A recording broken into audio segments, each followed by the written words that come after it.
Et bonjour à tous, je suis Bastien Loriot et je vais vous montrer comment je roule un cigare à partir d'une feuille de Honduras que j'ai fait venir spécialement pour vous sur mon site. Donc ça, c'est une très belle feuille de couleur chocolat.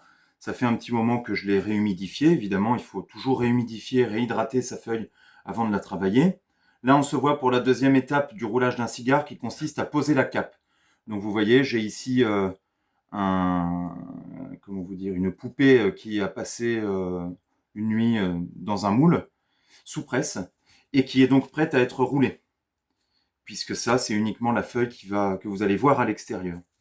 Alors cette feuille, je vous la montre, elle est très jolie, elle a vraiment une belle couleur chocolat, une belle odeur, elle est un peu plus épaisse peut-être que la moyenne, mais c'est aussi une feuille qui est relativement facile à travailler, donc on va en profiter. Voilà. Là, le travail consiste premièrement à retirer la veine centrale. C'est ce que je suis en train de faire. Voilà. Alors la veine centrale, on la retire toujours, tout simplement parce qu'elle est trop chargée en nicotine, elle ne brûle pas. C'est la partie impropre de la feuille, impropre à la consommation. C'est un petit peu comme, voilà, je sais pas moi, les os de la viande qu'on souhaite manger. Sur une feuille de tabac, on retire la veine centrale. Voilà. On remarque tout de suite que sur cette feuille, il y a deux morceaux qui se dégagent. Il y a un morceau qu'on va rouler de la main gauche, c'est-à-dire comme ça, voilà, et un morceau qu'on va rouler de la main droite. Alors comment je sais comment disposer ma feuille? Tout simplement, je prends la pointe et je la tourne vers moi. On remarque tout de suite les nervures de la feuille. Et alors c'est très schématique. Vous imaginez que les nervures, elles restent parallèles au bord de votre planche de roulage. Ça pourrait être une planche en bois, mais ici, moi, j'utilise, et c'est ce que je vends dans mes kits, une planche en acier. C'est de l'acier inoxydable, donc pas de problème avec l'eau. C'est de l'inox alimentaire, donc pas de problème voilà, avec les allergies, les intolérances, que sais-je. Voilà. J'ai mis un petit peu d'eau, pas trop. Je veux pas que l'eau vienne décolorer ma feuille. Moi, je la trouve vraiment impeccable comme ça. Donc, je vais essayer de travailler avec assez peu d'eau. Malgré tout, c'est une feuille qui est épaisse. Donc, il va falloir que j'en mette plus que pour un Connecticut, par exemple. Connecticut sont des feuilles très fines. Ici, voilà, on a un tabac qui résiste un peu, mais il a aussi une belle élasticité. Donc, ce qui perd en adhérence sur la feuille, ce qui est un peu déroutant parfois, là, il le gagne en élasticité au moment du roulage. Il y a peut-être un petit peu moins de chance pour que la feuille vienne se déchirer. Voilà, donc là, elle va aussi tout doucement reprendre un petit peu plus d'hydratation. Quand même, elle profite de ce qui se passe sur la planche. Et là, moi, mon but, c'est vraiment d'étirer la frange au maximum. Voilà, d'aller vraiment au bord de la feuille, chercher ce bord, cette bordure. Voilà. Voilà, c'est ça. D'aller chercher cette bordure. Voilà, il y a des feuilles plus difficiles que d'autres. Celle-là, voilà, elle se donne tout juste.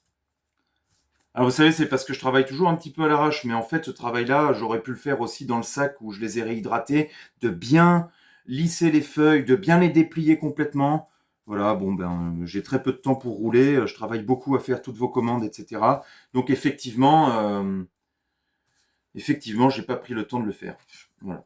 Maintenant, je vais chercher à couper le bord, la frange de la feuille, tout simplement parce que ce bord-là, c'est celui qui va apparaître à l'extérieur du cigare quand on va le rouler. D'accord? Donc il faut que ce soit une coupe franche, bien nette, bien propre. Donc on y va tranquillement, pas de raison de se précipiter, on travaille pour soi, on n'est pas dans une manufacture cubaine, on est en France tranquillement, c'est pas une compétition, on prend du plaisir et c'est tout ce qui compte, du moins pour moi. Voilà. Est-ce que je suis satisfait de ma coupe? Oui, ça m'a l'air bien. Je pense que de temps en temps, il y a une petite bricole là qui dépasse. Alors je recoupe. Voilà. Vous savez quoi? Je vais remettre un petit peu d'eau. Je pense que ça fera pas de mal. J'essuie pour éviter les grosses gouttes. Je me répète, mais pour moi, c'est important. Voilà. Ok, c'est pas mal du tout. La feuille est déjà un peu plus docile. C'est bien. Bon, alors, là, aussitôt, on repère où va se terminer notre roulage. Il va arriver à peu près, voilà, il va arriver à peu près ici. Donc, je vais laisser cette partie-là pour réaliser les empiècements de la tête. Vous allez comprendre en voyant faire. J'essaye de laisser de la largeur ici, c'est important. Et donc voilà, je vise tranquillement la nervure dont j'ai parlé. En plus, ça tombe bien, il y avait ici un petit trou. Ça a permis, hop là, de l'enlever. À partir de maintenant, le travail va consister à enrouler la cape autour de la poupée. Allez, j'y vais tranquillement. Je laisse dépasser de un petit centimètre, quoi. J'essaye de prendre un espace confortable. Voilà. Et ici, tout doucement, j'étire la feuille. J'essaye de sentir son potentiel d'extension. Vous remarquerez que j'ai roulé le plus parallèle possible aux veines de ma feuille. Je reviens un petit peu vers moi. Hop. Et là, un simple petit point de colle, juste là.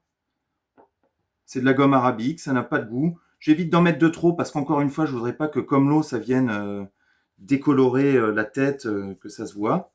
Et tout simplement, une fois que ça c'est fait, hop, je pince. Allez, voilà, petite imperfection ici, ça arrive. Je pince et je viens tourner.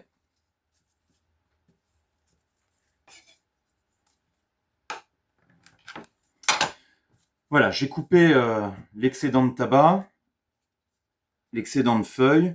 J'essaye d'appuyer un petit peu tout ça au fond de mon cigare. Bien. Je vais utiliser donc cette partie excédentaire, celle que j'ai retirée, pour réaliser les empiècements de la tête de mon cigare. Alors j'essaye de repérer une zone suffisamment large. Celle-là, elle me paraît bien, par exemple.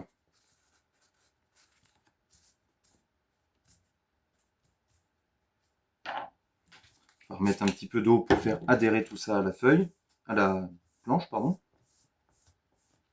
Voilà. Et là, on va essayer de découper ce qu'on appelle le drapeau, c'est-à-dire une sorte de demi-lune qui va venir s'enrouler autour de la tête du cigare. Donc c'est un mouvement circulaire comme ça. Alors si votre chavetta est super bien affûtée, c'est plus facile parce que vous pouvez carrément faire glisser votre chavetta.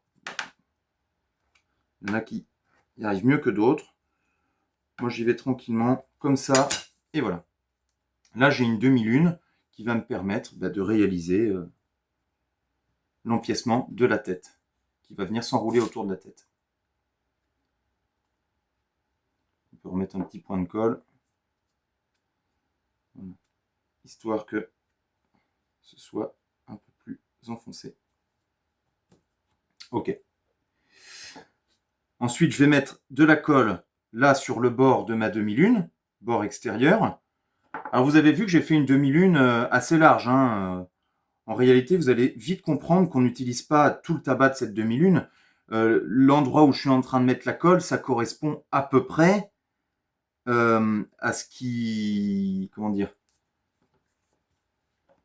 à ce qui va, ça correspond un petit peu à peu près à ce qui va entourer la tête, quoi, ce qui va dépasser. Alors, je viens me coller ici sur le bord. Je m'assure que ce soit droit. Je vais pas trop bas. C'est ça que je voulais dire au sujet de la colle. J'essaye de pas aller trop bas. Une fois que je sens que c'est pas mal fixé, je prends comme ça. Hop. Et je viens coller tout doucement. Je m'assure que ce soit tendu quand même. Et alors, l'idéal, c'est de pouvoir s'enrouler 2 tours et demi, pardon, autour de la tête. Voilà. Et ça, c'est ce qui assure, c'est la raison pour laquelle on y passe autant de temps, c'est ce qui assure la bonne tenue de votre cigare. Voilà. Bah écoutez, là, ça s'est bien passé. Comme tout à l'heure, alors là, on est un peu long, marqué. Comme tout à l'heure, hop. Je vais faire un petit zigouigoui, là. Je vais couper l'excédent qui me gêne. Paf. Voilà. Petit point de colle pour forcer tout ça là à se remettre bien.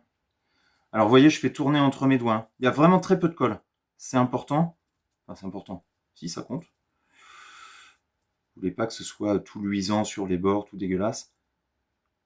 Voilà. Je viens appuyer un petit peu avec mon pouce. Puis quand j'estime que bah, c'est propre. Alors attention, hein, avec la colle, la gomme arabique, ça colle tellement fort. Et maintenant, je reprends toujours dans mes restes de tabac, toujours de la même feuille. Je reprends cet empiècement-là. Un morceau qui reste. Il ne faut pas grand-chose, par chance. Voilà.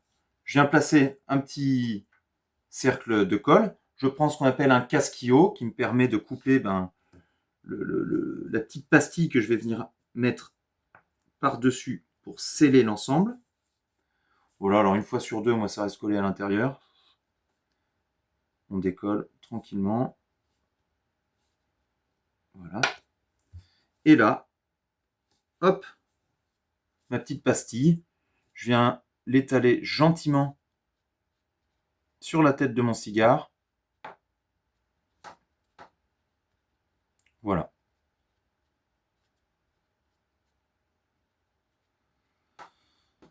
Voilà. Alors il y a des jours avec, il y a des jours sans. Parfois vous allez faire des cigares extraordinaires. Parfois vous allez faire des cigares très moyens. Bon, ça dépend beaucoup de votre état mental, de votre état de fatigue. Là, ce que je suis en train de faire, là, c'est ça tire la cape vers le bas, ça arrondit un petit peu. Alors voilà, c'est peut-être pas le plus beau cigare que j'ai roulé de ma vie, c'est même certainement pas le plus beau cigare que j'ai roulé de ma vie, mais c'est un cigare que je vais apprécier, que je vais pouvoir fumer tranquillement. Je vais pouvoir en faire pour les copains. Bon, voilà, c'est un cigare qui est pas vilain. J'en ai fait des plus beaux, ça c'est sûr. Mais voilà, je travaille 12 heures par jour et quand j'ai le temps, j'en roule un. Et je me fais plaisir, c'est tout ce qui compte. Alors cet appareil, ne le cherchez pas, ça s'appelle un tuck cutter. C'est un prototype que j'ai développé pour moi, pour répondre à un besoin. Mais voilà, c'est pas facile. J'ai des discussions en ce moment. J'ai trouvé un gars qui en fabriquait. On va voir si ça aboutit ou non. Le but, si vous voulez, c'est de garantir que tous les cigares vont avoir exactement la même longueur. Donc ici, moi, je l'ai mis à 4 pouces et demi. Alors oui, je parle en pouces parce que les tailles de cigares, c'est toujours exprimé en pouces. Quand vous achetez vos cigares en civette, c'est des pouces. Quand vous lisez les magazines, c'est des pouces. Parler en millimètres, c'est prendre une mauvaise habitude, c'est plus compliqué. Finalement, si vous comptez, les cigares, ils commencent à quoi? À 2 pouces et demi, 3 pouces, je pense, 3 pouces pour un nub. Vous avez le 4 pouces et demi, 5. Là, vous arrivez dans les Corona, et puis après, vous êtes plus sur des Lancero. Donc finalement, il n'y a pas tant de taille que ce qu'on pourrait croire. On n'est pas à quelques millimètres près. Vous prenez des mesures classiques. Voilà, je trouve que c'est plus facile à exprimer en pouces. Donc le tuck cutter, là, je suis sur ma butée. Hop, une coupe franche. Et voilà, j'ai un petit cigare. Je me répète, c'est loin d'être le plus beau de ceux que j'ai roulés. Mais c'est le cigare d'aujourd'hui. Voilà. Je suis pas hyper en forme, mais je vous ai quand même fait cette petite vidéo pour essayer de vous expliquer tout ça. Allez, à bientôt sur Cigarcraft.